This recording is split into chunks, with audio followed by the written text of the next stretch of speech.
As offices across Canada begin to reopen, many executives are looking for creative options to enhance the overall business collaboration of their employees. Having on-site food services shows that corporations care about their people now more than ever before. Today, we're going to learn how Dana Hospitality is innovating to bring scratch local cooking to benefit their corporate education and leisure market clients by celebrating the diversity of customers first and operating outside traditional business thinking. Hi, Yuri. Now, we've read a lot about how Dana is transforming food services across Canada, but you aren't new to the industry, are you? So we've been in the business for more than 30 years, providing food service to employees and to students and to guests across the country in a very unique way. I'm convinced that an investment in on-site food service is the most impactful benefit that an employer or a university can provide because it drives engagement and it drives productivity, but only if it's done right. Now, Stuart, this definitely doesn't feel like an old cafeteria. When it comes to the menu and the food quality, tell me how Dana's approach makes this a modern cafe.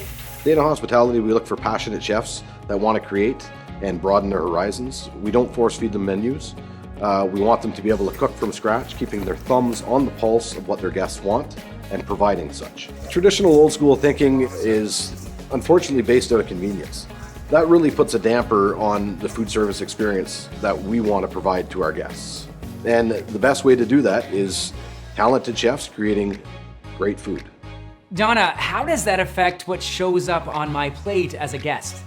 So we elevate the value of the cafe offering by giving our chefs the culinary freedom to make delicious food, right? So yes, we give them resources in the forms of culinary tools or seasonal inspirations, but ultimately they make the decision about creating unique menus and recipes that work for their community. Our chefs need to ensure that they are meeting the needs and preferences of their guests, right? So it could be meeting the needs of everyone from a flexitarian to somebody who's looking for plant-based or even free from. They have to make sure that what they provide meets the needs of all their eaters. Jay, I have a hard time deciding what I make for dinner every night. How do your chefs come up with their meals? By democratizing our menus, what you start to see is that our menus and our offerings really start to reflect our consumers' diverse tastes. A lot of that occurs through crowdsourcing on social media. We've used Instagram stories to poll consumers in real time what they want to see for dinner.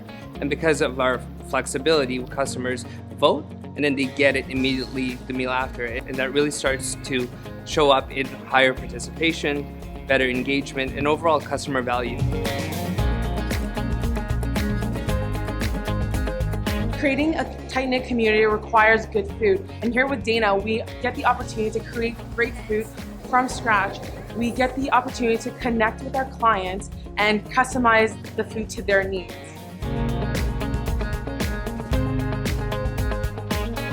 So the great thing about Dana is they've built strong bonds between suppliers, and through this have built stronger bonds between supply networks.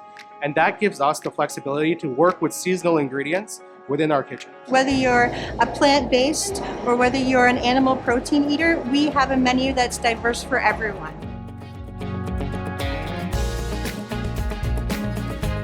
We get to create and everybody loves working together. So it's a win-win for the guests. Nice. Now, Yuri, that was all very impressive. Do you have any closing thoughts?